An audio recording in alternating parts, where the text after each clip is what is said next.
और यही से हम लोग को सीखने को मिलेगा कि कैसे हर चीज के बारे में हम करीब 5 से 7 मार्क का आंसर इजीली लिख सकते हैं हम लोग। करीब 5 से 7 मार्क का आंसर इजीली कैसे लिखा जाएगा ये भी मैं सिखाऊंगा अगले वीडियो में। Hello hello hello guys, welcome to our YouTube channel Class Vista. तो आज की इस वीडियो में हम पढ़ाने जा रहे हैं आपको जियोग्राफी का टॉपिक, एनवायरमेंटल जियोग्राफी। ठीक है। तो ये चैप्टर बहुत ही इम्पोर्टेंट है class 9th 10th and class 11th के पर्सपेक्टिव से। ठीक है। तो इस चैप्टर में हम क्या क्या पढ़ेंगे देख लेते हैं पहले, क्योंकि चैप्टर को पढ़ने से पहले उसका जो कंटेंट्स है वो सब जानना बहुत ही ज़रूरी है। ठीक है ना। तो एनवायरमेंटल ज्योग्राफी का मतलब होता है ज्योग्राफी, मतलब जो ह्यूमंस और एनवायरनमेंट के अंदर, इन दोनों के भीतर जो रिलेशन होता है उन सबको पढ़ना। ठीक है। तो क्या क्या पढ़ेंगे इसमें हम? पहले हम पढ़ेंगे इसमें मीनिंग ऑफ एनवायरनमेंट को। एनवायरनमेंट का मीनिंग क्या है उसको पढ़ने से पहले उसको जानना बहुत ही जरूरी है हम लोगों को। ठीक है। फिर हम पढ़ेंगे रीजनल वेरिएशन ऑफ एनवायरनमेंट, मतलब हर जगह पे एनवायरनमेंट अलग अलग क्यों होता है, उसके फैक्टर्स क्या क्या है वो सब पढ़ेंगे। फिर आएंगे एनवायरमेंटल जियोग्राफी पे हम लोग। ये दो इंट्रोडक्शन समझ लीजिएगा, ये दो पार्ट इंट्रोडक्शन है। फिर हम पढ़ेंगे एनवायरमेंटल जियोग्राफी को। फिर हम पढ़ेंगे एलिमेंट्स ऑफ एनवायरनमेंट कि किस किस चीजों से एनवायरनमेंट बना हुआ है। ठीक है। फिर हम पढ़ेंगे एनवायरमेंटल प्रॉब्लम्स को, ये आजकल हमारा अर्थ क्या क्या प्रॉब्लम फेस कर रहा है, उनके कॉजेज इफेक्ट्स और उनके सॉल्यूशंस को पढ़ेंगे।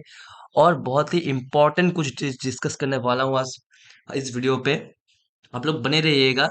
ठीक है। फिर हम पढ़ेंगे एनवायरमेंटल पोल्यूशन के बारे में, वाटर हो गया, एयर पोल्यूशन हो गया, लैंड पोल्यूशन हो गया, इन सब के बारे में हम पढ़ेंगे। ओके। उसके बाद ये चैप्टर खत्म हो जाएगा। फिर हम पढ़ेंगे इस चैप्टर से आने वाले क्वेश्चंस, जो कि बहुत ही इंपॉर्टेंट क्वेश्चंस है, जो 11th में आते हैं, 12th में भी आएंगे, या फिर फर्दर जो आप लोग एनवायरमेंटल ज्योग्राफी को लेके पढ़ेंगे उन लोगों को भी चाहिए होगा। ठीक है ना। फिर हम पढ़ेंगे पीवाईक्यूज को। फिर हम पढ़ेंगे इंपॉर्टेंट क्वेश्चंस को डिस्कस करेंगे। ठीक है। प्रीवियस ईयर क्वेश्चन सीबीएसई वाले भी हम डिस्कस करेंगे। प्रीवियस ईयर क्वेश्चंस हम जो स्टेट बोर्ड है उसका, और बाकी का जो एनसीईआरटी में जितने भी है हम वो सब सॉल्व करने की कोशिश करेंगे। तो तब तक के लिए बने रहिएगा हमारे साथ वीडियो पे। So without wasting any time, let's jump into the video. Meaning of environment पे आते हैं आज हम। सो मीनिंग को समझने से पहले आपको ये जानना पड़ेगा कि हम लोग जो एनवायरनमेंट एनवायरनमेंट बोलते हैं, ये जो वर्ड है एनवायरनमेंट, इसका ओरिजिन कहाँ से आया? मतलब एनवायरनमेंट वर्ड कहाँ से आया है? एनवायरनमेंट वर्ड आया है फ्रेंच वर्ड एनवायरन्स। ठीक है। फिर एनवायरन का मतलब क्या है? फ्रेंच में एनवायरन का मतलब होता है दैट विच सराउंड्स, मतलब जो आपके आसपास है। आप इंसान है और आपके आसपास जो सब चीजें हैं, इन सबको एनवायरनमेंट बोला जाता है। That which surrounds. ठीक है। फ्रेंच वर्ड एनवायरनमेंट, एनवायरन से आया है एनवायरनमेंट वर्ड। ठीक है।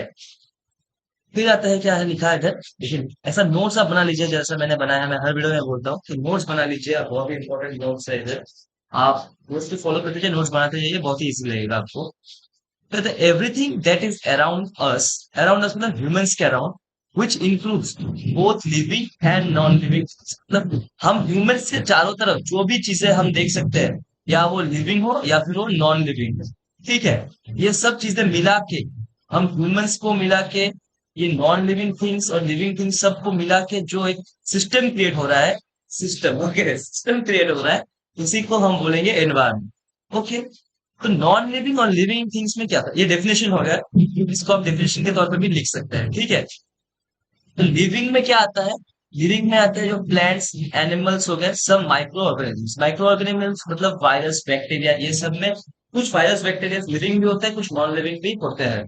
सो ये सब हो गए हमारे लिविंग जो क्रिएचर्स है, हम जिसको हमारे आसपास जो है। फिर नॉन लिविंग में क्या आता है? जो फिजिकल एनवायरनमेंट है हमारा, मतलब अर्थ का जो फिजिकल स्ट्रक्चर है, फिजिकल एनवायरनमेंट है, जो चीजें है अर्थ में, फिजिकल कंपोनेंट्स, वो सब जैसे कि सॉयल हो गया, लैंड हो गया, सनलाइट हो गया, एयर हो गया, वाटर हो गया, ये सब नॉन लिविंग है। बट ये हमारे आसपास है। इन सबको मिला के, नॉन लिविंग के ये सब और लिविंग के ये सब मिला के हम, प्लस हम, ठीक है, प्लस ह्यूमंस, ये सब मिला के आता है क्या? एनवायरनमेंट। सो इजी है, समझ में आ गया। अभी एक टर्म पढ़ेंगे हम, इधर देखिए ब्लू पेन से मैंने मार्क किया हुआ है, बायोटिक एंड एबायोटिक। जो लिविंग है, जो लिविंग बींग्स है, जो लिविंग ऑर्गेनिजम्स है, उनको हम क्या बोलते हैं साइंटिफिक लैंग्वेज में? बायोटिक। बायोटिक बोलते हैं। ठीक है। और नॉन लिविंग जो है उनको क्या बोलेंगे हम? एबायोटिक। एबायोटिक। ठीक है।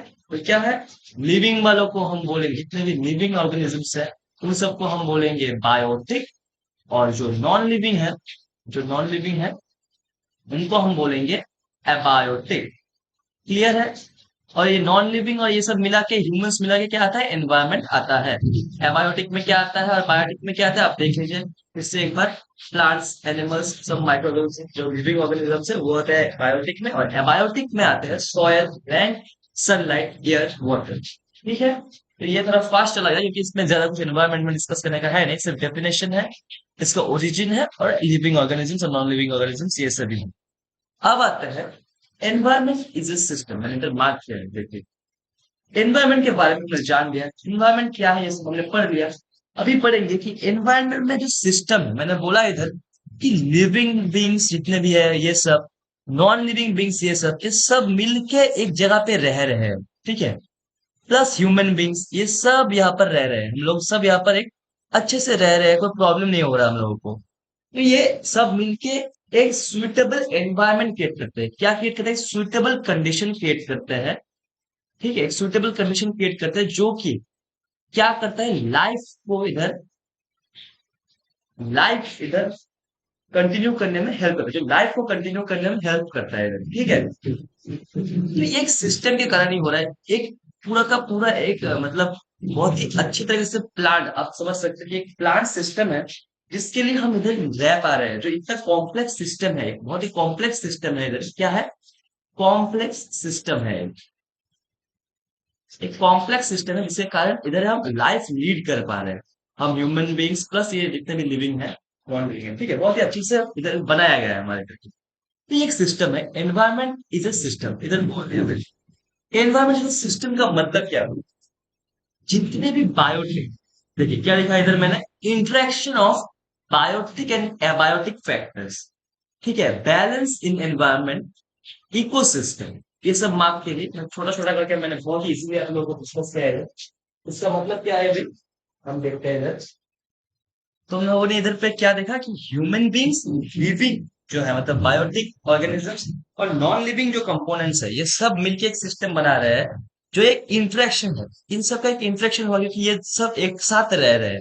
जो बायोटिक है, जो एबायोटिक है, इधर देखिए फिर से मैं लिख रहा हूँ, जो बायोटिक है, जो एबायोटिक है, ये सब मिलके प्लस ह्यूमंस, ह्यूमन बींग्स भी बायोटिक एनवायरनमेंट में आ जाते हैं, ये याद रखिए क्योंकि ह्यूमन बींग्स भी लिविंग ऑर्गेनिजम्स है, लिविंग एनिमल्स, लिविंग बींग्स है। ठीक है। तो ये सब मिला के इन सब का एक इंटरेक्शन हो रहा है, ये सब एक दूसरे के साथ रह रहे हैं इधर। तो ये सब मिला के हमारा सिस्टम क्रिएट हो रहा है, जो कि एक ऐसा कंडीशन क्रिएट कर रहा है जिसमें हम लाइफ लीड कर सके, मतलब जिसमें हम रह सके। इसका मतलब एक बैलेंस क्रिएट कर रहा है। क्या क्रिएट कर रहा है, बैलेंस क्रिएट कर रहा है, एक बैलेंस क्रिएट कर रहा है हमारे एनवायरनमेंट में, जो कि हमारे लाइफ को सस्टेन करने में हेल्प करेगा। क्या, एक इक्विलिब्रियम। ठीक है, क्या मेंटेन कर रहा है, इक्विलिब्रियम। इक्विलिब्रियम का मेंटेन करने का मतलब क्या है, इक्विलिब्रियम मतलब बैलेंस, आप सिंपली समझ लीजिए इक्विलिब्रियम एक मेंटेन कर रहा है। इसको ही हम बोलते हैं, क्या बोलते हैं, इकोसिस्टम। हमने इकोसिस्टम वर्ड बहुत बार देखा होगा, तो इसी चीज को हम बोलते हैं इकोसिस्टम। क्या है वर्ड, इकोसिस्टम। इको का मतलब क्या होता है, नेचर या फिर नेचुरल सिस्टम। एक ऐसा नेचुरल सिस्टम जहां पर लाइफ हो सकता है उसको बोलते हैं हम इकोसिस्टम। ठीक है, इकोसिस्टम का डेफिनेशन आप क्या है, आप सिंपली इकोसिस्टम का डेफिनेशन क्या है आप याद रख लीजिए, द फिजिकल और natural environment comprising all living organisms with in it. मतलब क्या है इकोसिस्टम, फिजिकल और natural.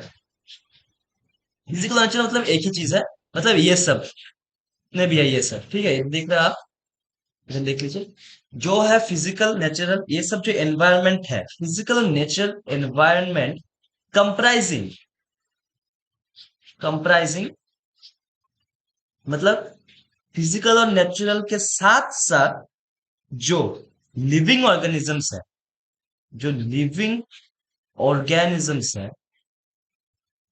Physical natural environment comprising living organisms. ठीक है, विद इन इट। अरे विद इन इट क्यों बोला है, आप ध्यान से देखिए, अर्थ जो है एक नॉन लिविंग, आप समझ लीजिए, जो अर्थ है एक नॉन लिविंग चीज है, इसमें लैंड वाटर एयर ये सब रहता है, ठीक है। हम लोग जो लिविंग बींग्स है वो उसके अंदर रहते हैं। एक अगर ऐसा सर्कल बनाएंगे तो ये सब ये पूरा का पूरा सर्कल होगा एक नॉन लिविंग, जितने भी है एबायोटिक, जितने भी है, नॉन लिविंग का मतलब भी एबायोटिक है, ये सब होंगे। जिसके अंदर एक छोटा सा पार्ट है जो कि होगा बायोटिक का, क्योंकि हम बायोटिक सिर्फ अकेले कभी नहीं रह सकते, या फिर एबायोटिक भी कभी अकेले नहीं रह सकते। तो एबायोटिक और बायोटिक दोनों को सस्टेन करने के लिए एक दूसरे का जरूरत बहुत ही ज्यादा जरूरत है, ठीक है। मतलब बायोटिक एनवायरनमेंट को सस्टेन करने के लिए एबायोटिक एनवायरनमेंट का रहना मस्ट है, क्योंकि लिविंग जो हम लोग ह्यूमंस है उनको क्या चाहिए। एक एग्जांपल लीजिए, ह्यूमंस को एयर चाहिए जिसमें ऑक्सीजन होगा, वाटर चाहिए रहने के लिए, सनलाइट मतलब रहने के लिए लैंड चाहिए, सॉइल चाहिए जहाँ पर हम रह सकते हैं, फिर सनलाइट चाहिए। ये सब बहुत ही इंपॉर्टेंट चीजें हैं। और ये सब क्या है, ये सब है नॉन लिविंग, मतलब एबायोटिक एनवायरनमेंट है। समझ आ गया। इसे हम बोलेंगे इकोसिस्टम, एक सिस्टम, ठीक है। अभी आते हैं जो इकोसिस्टम बनाया गया है, उसमें हम लोगों ने एनवायरनमेंट को, एनवायरनमेंट में इकोसिस्टम है, तो एनवायरनमेंट के जो इकोसिस्टम है उसको हमने एक, दो, तीन, चार, चार पार्ट में डिवाइड किया। इधर मार्क कर लीजिए, हम मार्क कर लेते हैं पहले। हमने 4 जोन्स में डिवाइड किया है, ठीक है। और एक चीज याद रखना, जो इकोसिस्टम है, ये याद रखना, it is a field of interaction. जो हमारा एनवायरनमेंट है, ये जो इकोसिस्टम बना रहा है एनवायरनमेंट, ये जो एनवायरनमेंट है, ये मतलब अर्थ जो है एक फील्ड ऑफ इंटरेक्शन है। एक फील्ड मतलब एक जगह है जहां पर एबायोटिक और बायोटिक सब मिलके इंटरेक्ट कर रहे हैं ताकि एक सिस्टम क्रिएट हो सके। ये एक फील्ड ऑफ इंटरेक्शन है। क्लियर है आप लोगों को ये? सो इधर पे हम जाते हैं अभी जोन्स ऑफ एनवायरनमेंट पे, जो कि है lithosphere, hydrosphere, biosphere and atmosphere. हम लोगों ने 4 जोन्स में डिवाइड कर दिया है हमारे एटमॉस्फेयर। एक छोटा सा मैं इधर डायग्राम ड्रॉ करता हूँ, ये कर लेता हूँ डायग्राम ड्रॉ। इस डायग्राम पे आप क्या समझ सकते हैं कि जो एटमॉस्फेयर है, जो हमारा एटमॉस्फेयर है, जो हमारा बायोस्फेयर है, हाइड्रोस्फेयर है, लिथोस्फेयर, मतलब जो चार इधर स्फेयर्स है, मतलब जो 4 जोन्स हमने बनाए थे, वो सब एक दूसरे के ऊपर डिपेंडेंट है। देखिए, इधर एरो आ रहा है, फिर इधर एरो आ रहा है, फिर इधर एरो आ रहा है, लेकिन फिर से ये एरो रिटर्न भी जा रहा है। मतलब अगर हाइड्रोस्फेयर में कुछ चेंजेस आते हैं, मैं आपको सीधा बता देता हूँ कि क्यों एक दूसरे के ऊपर ये लोग डिपेंडेंट है, फिर इनके डेफिनेशंस पे आते हैं। अगर हाइड्रोस्फेयर के ऊपर कुछ चेंजेस आते हैं, कुछ अगर इफेक्ट होता है, तो वो इफेक्ट एटमॉस्फेयर पे पड़ेगा। अगर एटमॉस्फेयर पे कुछ इफेक्ट आता है तो ये हाइड्रोस्फेयर पे आएगा। अब क्यों आएगा, कैसे आएगा, ये सब बताता हूँ मैं धीरे धीरे।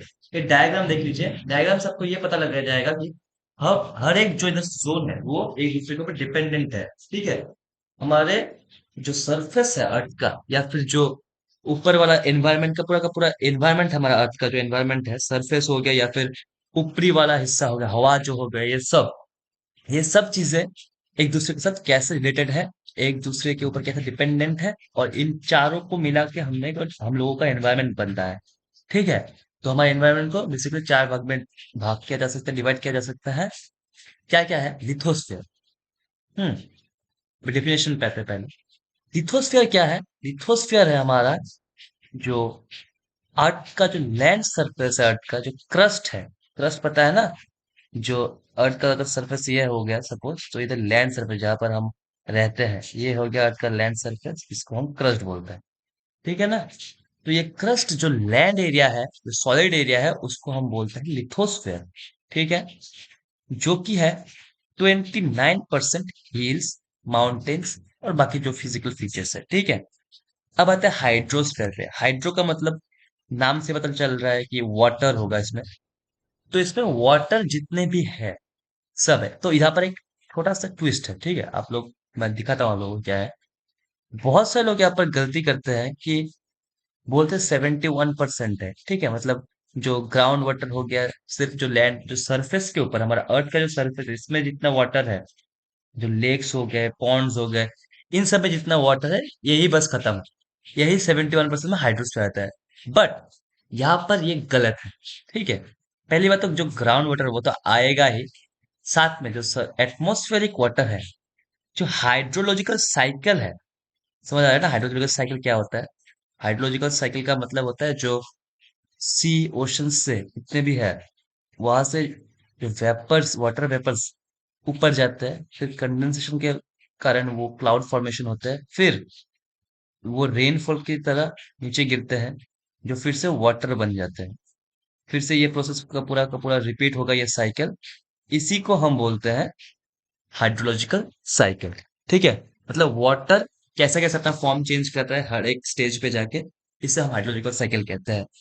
तो ये प्लस एटमॉस्फेयर में जो ह्यूमिडिटी रहता है, वेपर रहता है, वाटर वेपर, ये सब मिला के हम हाइड्रोस्फेयर में इंक्लूड करेंगे। Not only the oceans, the reverse, okay, everything including the hydrological cycle and the atmospheric humidity is the part of the hydrosphere। ठीक है, मतलब आपको तो सिंपली कोई बोले हाइड्रोस्फेयर क्या है, आप क्या बोल सकते हो? वाटर एट और नियर, ये बात याद रखना, एट और नियर अर्थ सरफेस। अर्थ के सरफेस पे जितने भी है वाटर, या फिर अर्थ के सरफेस के आसपास जितने भी वाटर है, वो सब हाइड्रोस्फीयर में इंक्लूड होते हैं। ठीक है, क्लियर है क्या? हो गया। ये 71% वाला आंकड़ा पुराना है, ये सब आप मत लिखिए, ये बहुत ही कॉमन आंकड़ा है ये सब, और ये होता भी नहीं है, करेक्ट भी नहीं है इतना, ठीक है ना? हो गया इधर आपको। अभी आते हैं हम बायोस्फीयर पे। हम पार्ट वाइज आ रहे हैं एक के बाद एक, लिथोस्फेयर, हाइड्रोस्फेयर, बायोस्फेयर। तो आप लोगों को लग रहा होगा कि इधर मैंने कुछ दो पॉइंट्स छोड़ दिया है। दो पॉइंट क्या है, मैंने डिस्कस कर दिया यहाँ पर। ये दो पॉइंट क्या है कि all four parts are independent but change in any one zone affects the other three. मतलब हर एक पार्ट अपने आप में यूनिक है। ठीक है, तीनों के चारों पार्ट अपने आप में यूनिक है, चारों के चारों पार्ट का अपना अपना सिस्टम है। लेकिन एक भी किसी में अगर चेंज आ गया तो बाकी के तीनों में भी चेंज ऑटोमेटिकली आएगा, क्योंकि हर एक चीज एक दूसरे के साथ इंटरडिपेंडेंट है। ठीक है, ठीक है, ऐसे कि इंटरडिपेंडेंट में क्या है, एग्जांपल, कुछ एग्जांपल है जो हाइड्रोलॉजिकल साइकिल है, कार्बन साइकिल है, ऐसे बहुत सारे साइकिल्स होते हैं। वो पूरे के पूरे जो चार जोन है वहां से पास होता है। हाइड्रोलॉजिकल साइकिल कैसे चार जोन से पास होता है, मैं आपको बताऊंगा कैसे पास होता है। इधर हम देखेंगे फिर से। तो पहले बायोस्फीयर को चार जोन को डिस्कस कर ले पहले। जो बायोस्फीयर है वो क्या है? The zone that bear life. मतलब जिस जोन पे, जिस एरिया पे, जिस स्फेयर पे अर्थ के लाइफ हो, उसको ही हम बोलेंगे बायोस्फेयर। बायो का मतलब ही होता है लिविंग, मतलब बायोस, मतलब बायो का मतलब पता है ना आपको, जो लिविंग ऑर्गेनिजम्स होते हैं वो सब, उसके बारे में जहाँ पर पढ़ा जाता है ये सब। बायोस्फेयर, जिस स्फेयर में लिविंग ऑर्गेनिजम्स को डिस्कस किया जाएगा, जिस स्फेयर में लाइफ होगा, उसी स्फेयर को हम बायोस्फेयर बोलेंगे। लाइफ मतलब प्लांट्स होंगे, एनिमल्स होंगे, आपको पता ही है, बर्ड्स होंगे, सिर्फ प्लांट्स एनिमल्स नहीं, बर्ड्स भी होगा और ह्यूमंस भी होगा, व्हेल्स भी होंगे। तो बर्ड्स, ह्यूमंस, व्हेल्स का मतलब क्या है सिर्फ इधर? अभी देखिए, बायोस्फीयर सिर्फ वो पार्ट नहीं जहां पर जो ह्यूमन है वो रहते हैं, बट क्या है बस में जो एबिसल प्लेन है वहां से लेकर जो एटमॉस्फेरिक हाइट है वहां तक। एबिसल प्लेन मतलब ओशन के सरफेस के नीचे जहां तक व्हेल्स या फिर जो भी ऑर्गेनिजम्स रहते हैं, बहुत ही जो ग्राउंड फ्लोर है, जो वाटर के नीचे जो फ्लोर है, जो ओशनिक फ्लोर है, वहां से लेके एकदम आसमान के उस हाइट तक जहां पर बर्ड्स रहते हैं, बर्ड्स उड़ते हैं, वहां पर भी तो लाइफ है, इसलिए तो वो लोग उड़ पा रहे हैं वहां पर। सो उतने के पूरे जोन को जहां पर लाइफ है, उसे हम बोलेंगे बायोस्फेयर।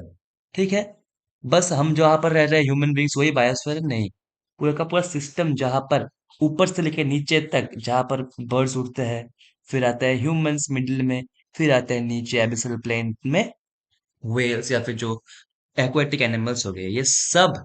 एबिसल प्लेन का मतलब पता है ना, मैंने बोल दिया, एबिसल प्लेन वही प्लेन है जो ओशनिक फ्लोर है नीचे, ओशन के नीचे का। तो ये सब मिला के आता है बायोस्फेयर। ठीक है, तो बायोस्फेयर में क्या है? होमोसेपियंस, इधर एक वर्ड देखिए आप, होमोसेपियंस को डिस्कस करेंगे। होमोसेपियंस जो है वो हम ह्यूमन बींग्स का ही नाम है, साइंटिफिक नेम। ठीक है, होमोसेपियंस बोला जाता है। और जो बायोस्फेयर में अभी तक करीब 1.75 मिलियन, बहुत ही इंपॉर्टेंट स्टार कर दिया मैंने इसको, ये आप मार्क कर लीजिए जहां भी आपको मिले। आप कहीं पर भी ये लिख सकते हैं ऐसा, अगर कुछ बायोस्फीयर के ऊपर या फिर लिविंग बींग्स के ऊपर आपको क्वेश्चन मिला तो क्या लिख सकते हैं कि 1.75 मिलियन स्पीशीज आज तक हमने आइडेंटिफाई किया है, हम इंसानों द्वारा आइडेंटिफाई किया गया है। उस स्पीशीज में एक याद रखना कि होमोसेपियंस भी एक स्पीशीज है, मतलब हम ह्यूमन बींग्स भी एक स्पीशीज है जानवर के। जो जितने भी टाइगर्स हो गए, ऐसे ऐसे बहुत सारे मतलब स्पीसीज होते हैं जानवर के। स्पीसीज मतलब क्या होता है पता है ना, जो कि सेम ब्रीड, जो एक साथ ब्रीड कर सकते हैं, एक ही स्पीसीज में आते हैं ऐसे बोलेंगे। अगर डिफरेंट स्पीसीज हुए तो एक साथ ब्रीड नहीं कर सकते वो लोग। ब्रीडिंग का मतलब रिप्रोडक्शन का प्रोसेस कैरी आउट नहीं कर सकते, ठीक है।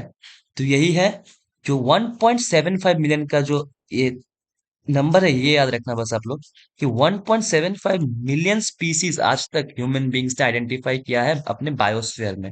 मतलब इतने स्पीसीज रहते हैं, इतने टोटल पॉपुलेशन नहीं, याद रखना। इतने टाइप के स्पीसीज, हर एक स्पीसीज में शायद मतलब 1 मिलियन 2 मिलियन ऐसा करके पूरा का पूरा बहुत मिलियंस ऑफ लिविंग बींग्स रहेंगे हर एक स्पीसीज में। Species number 1, species number 2, species number 3, ऐसे करके बहुत सारे रहेंगे इसमें। किसी में मिलियंस होंगे, किसी में तो बिलियंस में भी हो सकते हैं, किसी में ट्रिलियंस में भी हो सकता है। चींटियां देख लीजिए आप, चींटियां कितने सारे हैं इधर पे।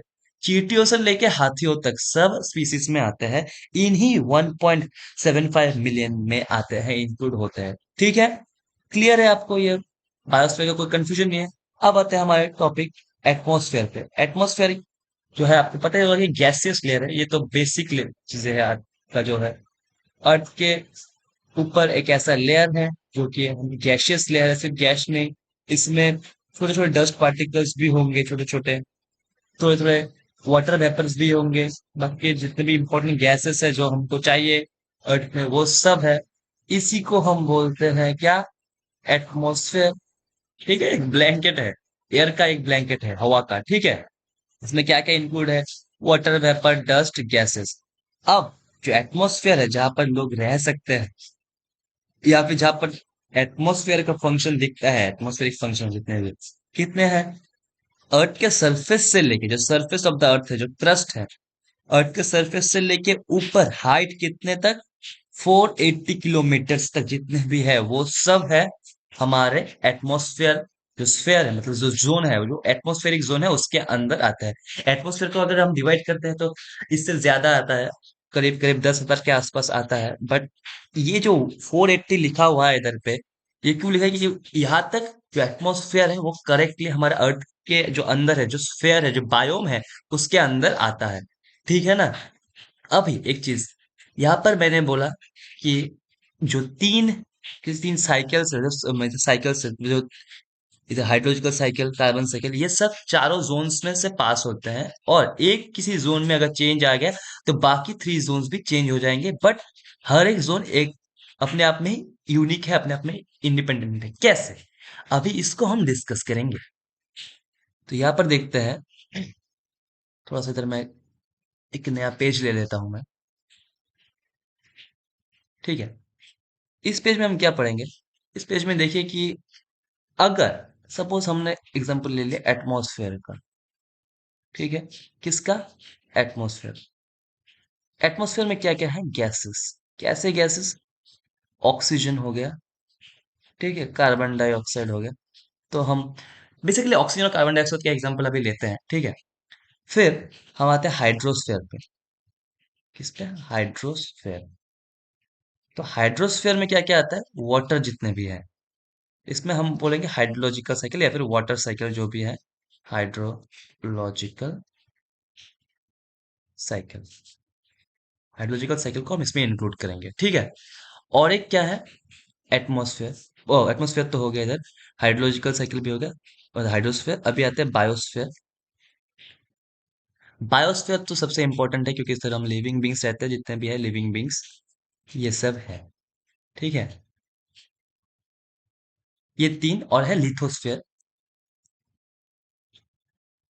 मैं जैसे लिख रहा हूं, अगर आप ऐसे लिखेंगे याद रखना भी इजी हो जाएगा आपके लिए किसी भी एग्जाम में, ठीक है। लिथोस्फेयर क्या है? हमें लैंड ले लिया लिथोस्फेयर के एग्जाम्पल से, ठीक है। अभी ग्लेशियर्स का एग्जाम्पल लेते हैं। आप लोगों ने देखा ही होगा ग्लेशियर्स आजकल पिघल रहे हैं, बहुत बड़े बड़े बड़े बड़े ग्लेशियर्स पिघल रहे हैं। पिघल के ग्लेशियर्स कहा जाते हैं जो ओशनिक फ्लोर है या फिर ओशन में इंक्लूड हो जाते हैं। तो और ओशन के आसपास क्या होता है? लैंड जो होता है, थोड़े ऊंचे होते हैं लैंड, ओशन के आसपास के जो सी शोर होते हैं, जो हमको पता है वो सब, ठीक है। थोड़ा छोटा क्लोज ऑफ, जो सी शोर्स है वो सब इधर आ जाता है, ठीक है। सी शोर से इतने ऊंचे ऊंचे आ जाते हैं। तो अभी अगर हमारा सन है वो हीट हो रहा है, जो एटमॉस्फेयर है वो अगर हाई टेम्परेचर पे जा रहा है, मतलब एटमॉस्फेयर के हाई टेम्परेचर पे जाने का मतलब क्या होता है गाइस? होता है ग्लोबल वार्मिंग। क्या होता है? Global warming. अभी ग्लोबल वार्मिंग हमने डिस्कस नहीं किया, आएंगे धीरे धीरे ग्लोबल वार्मिंग पर। ग्लोबल वार्मिंग का मतलब होता है टेम्परेचर का बढ़ जाना एटमॉस्फेयर के, ठीक है, अर्थ के सरफेस के ऊपर जो टेम्परेचर है वो बढ़ जाता है। तो ग्लोबल वार्मिंग के कारण हमारे आसपास का टेम्परेचर बहुत बढ़ जाएगा, जो एटमॉस्फेयर का टेम्परेचर है बहुत बढ़ जाएगा। जितना भी एरिया है इसमें, वो सबका टेम्परेचर बहुत ही हाई हो जाएगा। तो इसके कारण जो पोलर रीजन्स पे जो ग्लेशियर्स है वो पिघलने लग जाएंगे। क्यों? क्योंकि ये आइस होते हैं। हीट के कारण आइस, जो स्नो है, वो सब पिघलने लग जाएंगे हमारे ग्लेशियर्स से। क्या होगा? ये आके फिर ये जो पिघल के आएंगे लिक्विड फॉर्म में आके ओशंस में मिल जाएगा। तो ओशंस में मिल जाने के कारण क्या होगा? जो ओशन का जो लेवल ऑफ वाटर है ओशन में, जितने भी पानी है वो बढ़ जाएगा ओशन में से। अगर अभी इतना पानी है क्वांटिटी पानी का, तो वो बढ़ के इतना आ जाएगा। कितना? इतना आ जाएगा। अगर ये इतना, मतलब इस लेवल से इस लेवल पे आ गया है, इतना राइज हुआ है, करीब करीब अगर 1 सेंटीमीटर का भी राइज हो तो वो बहुत है पूरे के पूरे वर्ल्ड बेसिस पे, पूरे के पूरे, ठीक है। तो अगर छोटा सा भी राइज हो गया उधर, थोड़ा सा भी ज्यादा बढ़ गया, तो क्या होगा? जो लैंड सरफेस है, जहां पर पहले इतना लेवल में आ रहा था पानी, अभी लैंड सरफेस के ऊपर आ जाएगा। तो इसमें जो यहाँ पर टाउन्स होंगे, सिटीज होंगे, जो लाइफ होगा इधर पे, जो बायोस्फीयर, जो लिथोस्फीयर पे लाइफ होगा, जो लोग रह रहे हैं, वो सब क्या हो जाएगा? पानी के अंदर सबमर्ज हो जाएंगे। मतलब बाढ़ आ जाएगा, सुनामी आ जाएगा, इस टाइप का सिचुएशन कुछ क्रिएट हो जाएगा अगर ग्लोबल वार्मिंग हुआ तो इधर पे कैसा कैसा आ रहा है पूरा का पूरा सिस्टम देख लीजिए। ग्लोबल वार्मिंग एटमोस्फेयर में हो रहा है, ठीक है। ये बेस्ट एग्जांपल है, आप ये देख लीजिए। ग्लोबल वार्मिंग जो है वो एटमॉस्फेयर में हो रहा है, पूरा का पूरा ग्लोबल वार्मिंग हमारा। ग्लोबल वार्मिंग के कारण हमारा जो लिथोस्फीयर है, जो हाइड्रोस्फीयर, उसमें चेंजेस आ रहा है, क्योंकि वो पिघलेगा, ग्लेशियर्स आके हाइड्रोस्फीयर में आके मिल जाएगा पानी, ठीक है।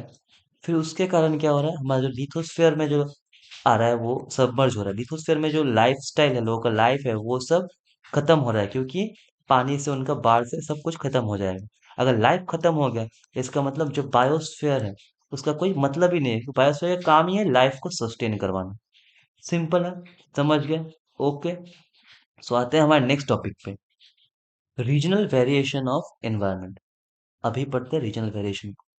रीजन जो है, हर एक रीजन अर्थ का ऐसा सरफेस लीजिए, ये हो गया सपोज इक्वेटर, ये हो गया सपोज प्राइम मेरिडियन। इक्वेटर के ऊपर इधर topic of cancer, topic of Capricorn, फिर आर्कटिक सर्कल, अंटार्कटिक सर्कल, ये सब हो गया, ठीक है। ये बेसिक कुछ चीजें हैं जो आपको जानने की बहुत जरूरी है, ठीक है। तो अगर हमारे अर्थ के सरफेस पे हम देखें, तो इक्वेटर का जो पार्ट है, जो 0 डिग्री है इधर, इसमें हीट सबसे ज्यादा आता है। किस जगह पे? इस जगह पे ना। ये है एक हीट जोन, कह सकते हैं। बहुत ही हीट होता है इधर, क्योंकि सन का जो रेज है, जो सन रेज है, वो डायरेक्ट सन रेज यहाँ पर पड़ता है। 90 डिग्री है, स्लैंटिंग रेज पड़ता है इधर, 90 डिग्री का रेज पड़ता है सन का, ठीक है। फिर जब हम धीरे धीरे हमारा जो है लैटिट्यूड है वो बढ़ाते जाएंगे, मतलब ऊपर की ओर चलते जाएंगे, और साउथ, मतलब नॉर्थ में अगर हम ऊपर की ओर चलते हैं और साउथ में अगर हम नीचे की ओर आते हैं, तब मतलब जब हमारा लैटिट्यूड का जो डिग्री है वो बढ़ेगा, तब हम कोल्डर रीजन्स पे जाने लगेंगे। मतलब नॉर्थ पोल और साउथ पोल, ये पोलर रीजन्स हैं, ठीक है। ये पोलर रीजन्स पे ठंड है, आपको पता है, बर्फ है इधर। तो हीट से लेके इधर बर्फ तक का तय जो हमने किया डिफरेंस, वो एक डिफरेंस क्रिएट करता है, क्योंकि यहाँ पर जितने भी रीजन्स आएंगे वहां पर हीट बहुत ज्यादा होगा। अगर हीट ज्यादा होगा तो क्या होगा? इवेपोरेशन ज्यादा होगा। इवेपोरेशन ज्यादा होगा तो क्या होगा? मॉनसून आएगा। मतलब मॉनसून का मतलब बारिश आएगा, ठीक है ना। अभी जो रीजन्स है इक्वेटर के आसपास के रीजन्स, सिर्फ इक्वेटर में डायरेक्ट आते हैं ऐसे नहीं, इक्वेटर के आसपास रीजन जैसे कि अफ्रीका हो गया। अफ्रीका एक ऐसा कंट्री है जहां से इक्वेटर डायरेक्टली पास होता है। फिर आता है हमारा मॉनसूनल जो साउथ ईस्ट, ठीक है, तो साउथ ईस्ट एशिया का जो कंट्रीज है, साउथ एशिया, साउदर्न एशिया का जो कंट्रीज है, वो सब कुछ कुछ जैसे कि इंडिया, पाकिस्तान, बांग्लादेश, ये सब जो आते हैं, ये सब आते हैं इस रीजन में आते हैं। और यहाँ पर हमको बहुत सारे वैरायटी ऑफ क्लाइमेट्स देखने को मिल जाते हैं, क्योंकि इधर हीट आता है, तो यहाँ पर मानसून भी होता है। लेकिन अगर हम इसको भी छोटा छोटा करके देखें, पहले हमने कंटिनेंट वाइज देखा, कॉन्टिनेंट का थोड़ा सा पार्ट देखा। अभी हम आते हैं साउथ ईस्ट के इंडिया पे। इंडिया पे अगर हम आ जाते हैं यहाँ पर, तो क्या देखेंगे, इंडिया में छोटा छोटा वेरिएशन है। इंडिया भी एक बहुत बड़ा रीजन है। सपोज ये इंडिया का, सॉरी, इंडिया का सपोज ये मैप है। एक छोटा सा एग्जांपल तौर पे ले लेते हैं हम इंडिया का। ये इंडिया का मैप है,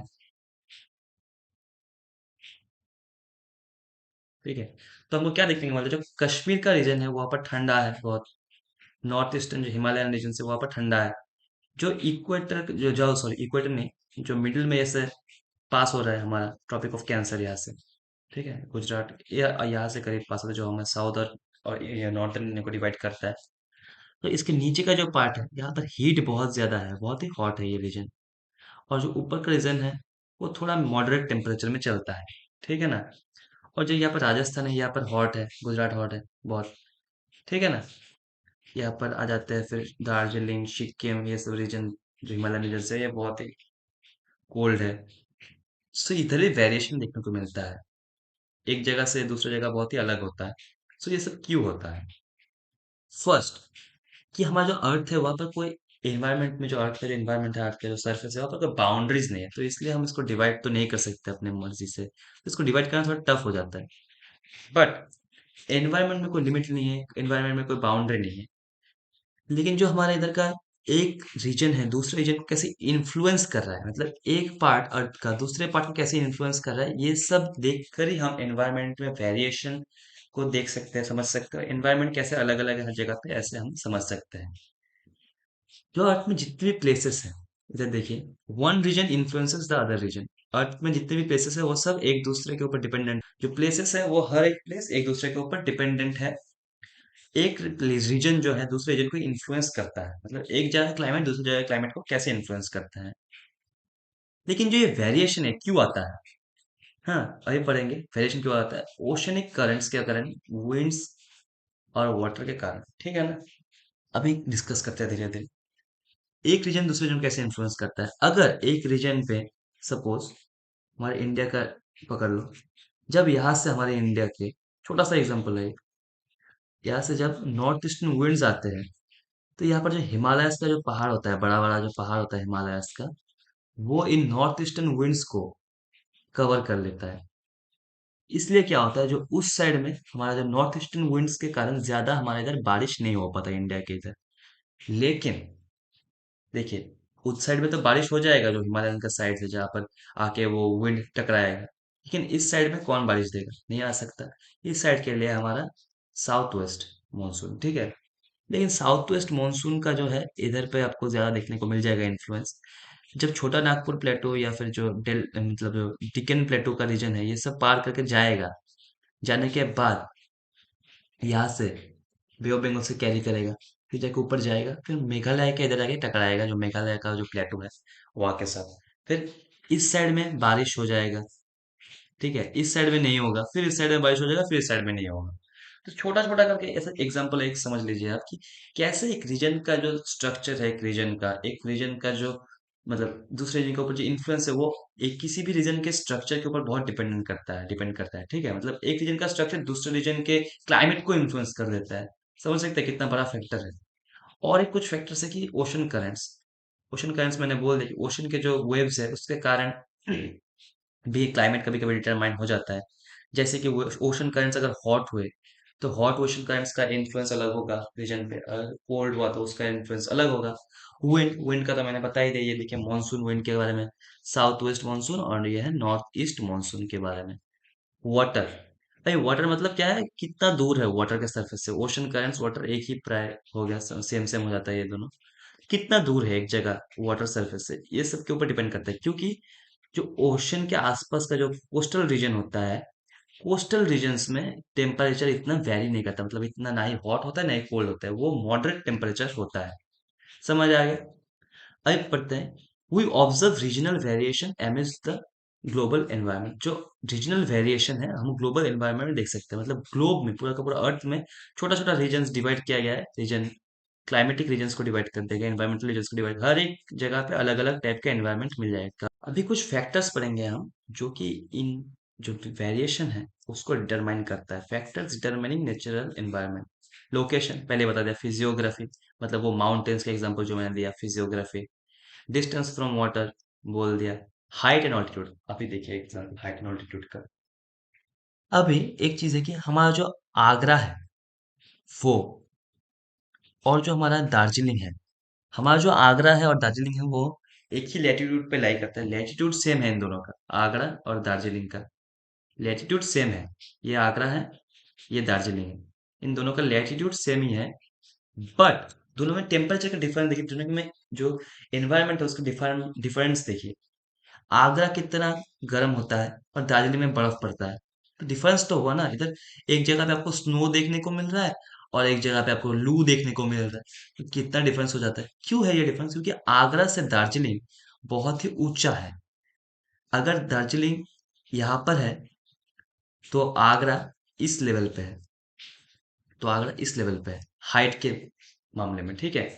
तो ये क्या है, आप माउंटेन्स में देखेंगे कि माउंटेन रीजन्स में ज्यादा ठंडा होता है टेम्परेचर, कंपेरेटिवली जो ओशन फ्लोर से जो नीचे वाले जो होते हैं, जो ओशन फ्लोर के सामने होते हैं उनसे।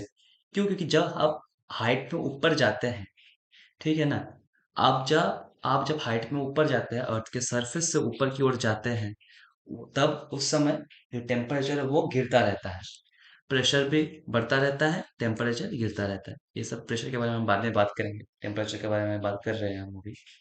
तो ये हो गया हाइट का डिफरेंस। हाइट कैसे एक जगह के एनवायरमेंट का चेंज करता है, डिटरमाइन करता है।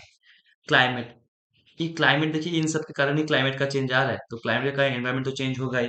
क्योंकि क्लाइमेट के कारण जो वहाँ पर लिविंग है लोगों का चेंज हो जाएगा, वहाँ का जो पेड़ पौधा है, जो ऑर्गेनिजम्स वहाँ पर रहेगा वो सब चेंज हो जाएगा, खाना पीना का पैटर्न चेंज हो जाएगा उधर पे। तो फ्लोरा एंड फोना मतलब वही बोला मैंने, फ्लोरा एंड फोना एनिमल्स और प्लांट्स जो वहाँ पर होगा, वेजिटेशन होगा, चेंज हो जाएगा, सब कुछ अलग अलग हो जाता है, एनवायरमेंट ही उधर का चेंज हो जाता है इन सब फैक्टर्स के कारण। तो ये सब फैक्टर्स आप बहुत अच्छे से देख लीजिए, ठीक है ना। तो कुछ कुछ कैरेक्टरिस्टिक्स ऐसे कि देखिए, डेजर्ट रीजन में जो है एनवायरनमेंट का जो डिफरेंस है, फ्लोरा एंड फाउना का क्या होता है। जैसे डेजर्ट रीजन में कैक्टस उगता है, तो स्नो रीजन में पाइन ट्रीज उगते हैं। इक्वेटोरियल रीजन्स में जो पेड़ होते हैं वह देखेंगे ब्रॉड लिप्स, मतलब ऐसे बहुत बड़े बड़े पत्ते होते हैं। पाइन ट्री का पत्ता कैसा होता है, कुछ ऐसा ऐसा ऐसा ऐसा ऐसा ऐसा कुछ होता होता है ना पाइन ट्री का पत्ता। कैक्टस तो आपको पता ही है, कांटा होता है, सिर्फ कैक्टस पे ऐसे ऐसे छोटे छोटे कांटे होते हैं। तो हर जगह का जो है डिफरेंट टाइप का एनवायरनमेंट के कारण डिफरेंट टाइप का फ्लोरा एंड फौना देखने को मिलता है हमको। क्यों? क्योंकि हमको जो सपोज ये इक्वेटोरियल रीजन का एग्जांपल लेते हैं, ब्रॉड लीफ क्यों होता है, तो वहां पर जो है इक्वेटोरियल में बारिश ज्यादा होता है, वहां पर इवेपोरेशन भी ज्यादा होता है, जैसे कि मैंने बोला हीट ज्यादा रहता है। तो इसलिए उनको ज्यादा बड़े पत्ते की जरूरत पड़ता है उन लोगों को, ट्रीज को, ताकि वो अपने वाटर को जो है पकड़ के रख सके। समझ में आ गया? क्लियर है? कैक्टस भी वैसे ही होते हैं, जो उनके जड़ों में, उनके स्टेम्स में वो पकड़ के रखते हैं, क्योंकि उसका अंदर देखिए वैक्सी होता है, सब्सटेंस कुछ होता है। तो ये सब के कारण हर जगह का फ्लोरा एंड फौना भी चेंज हो जाता है। तो ये एक छोटा छोटा फ्लोरा एंड फौना का मैंने एग्जांपल दिया आप लोगों को, ठीक है ना। अभी अभी आते हैं हम मेन चैप्टर पे, इंट्रोडक्शन। अब तक जो है आप समझ लीजिए कि ये इंट्रोडक्शन था। अभी बोलेंगे सर इतना बड़ा इंट्रोडक्शन? नहीं, इंट्रोडक्शन नहीं था, आधा चैप्टर हो चुका है अभी। तो अभी आते हैं एनवायरमेंटल ज्योग्राफी पे, फिर आएंगे हम एनवायरमेंटल के एलिमेंट्स पे, एनवायरमेंटल प्रॉब्लम्स पे। तो ये सब है। सो आज का वीडियो हम इतना ही रखेंगे। अगले दिन हम एनवायरमेंटल ज्योग्राफी के और कुछ पार्ट्स को पढ़ेंगे, क्या क्या है एनवायरमेंटल ज्योग्राफी, ह्यूमंस के साथ उनका रिलेशनशिप, उनका एबायोटिक बायोटिक कंपोनेंट्स का रिलेशनशिप क्या क्या है, एलिमेंट्स ऑफ जो इन्वायरमेंट है वो आधा डिस्कस हो ही चुका है, समझ लीजिए। इंट्रोडक्शन अगर आज का हो गया तो समझ लीजिए आधा डिस्कशन हो ही चुका है पूरा का पूरा हमारा। फिर एनवायरमेंटल प्रॉब्लम्स और पोल्यूशन के बारे में पढ़ेंगे। मेजर दो प्रॉब्लम्स जो कि होते हैं डिफोरेस्टेशन और ग्लोबल वार्मिंग, उनके बारे में पढ़ेंगे। और यही से हम लोगों को सीखने को मिलेगा कि कैसे हर चीज के बारे में हम करीब 5 से 7 मार्क का आंसर इजीली लिख सकते हैं हम लोग।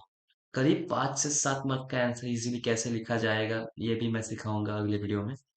लाइक शेयर कमेंट और सब्सक्राइब कीजिए चैनल को, शेयर कीजिए दोस्तों के साथ जिनको जियोग्राफी, इसका मतलब आर्ट्स हो गया, साइंस हो गया, जितने भी टॉपिक्स है समझने की ज़रूरत है। और आज के लिए इतना ही। मिलते हैं अगले वीडियो में, अगले पार्ट में इस चैप्टर के। तब तक के लिए गुड बाय।